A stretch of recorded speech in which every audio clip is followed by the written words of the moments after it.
Ayun pre, kukunin ko lang yung tormots ko doon sa may Lazaro. Doon ko kasi pinark, init kasi dito. Tapos alis na din kami pre.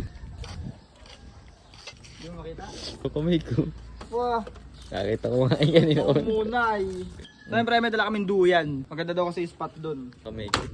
Babakan.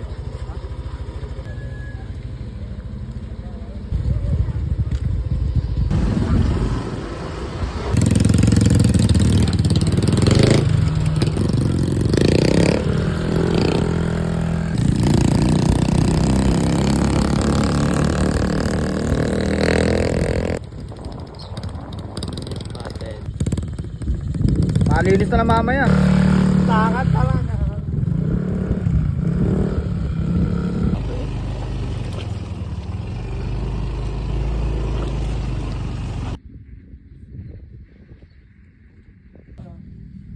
Sa akin yung ano bago umalis.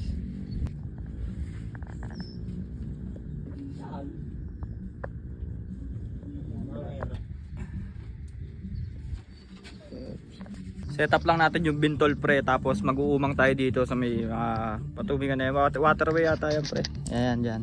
Bye-bye na yan. Dyan tayo mag-uumang pre.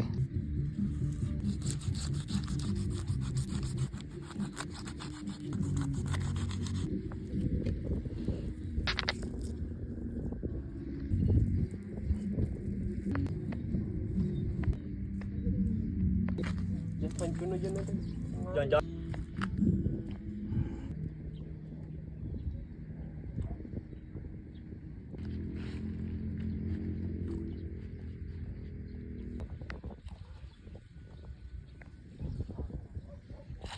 Mag-aantay lang tayo dun ng mga siguro oras o minuto. Tapos mamaya bibisitahin ulit natin kung meron ng kumakagat.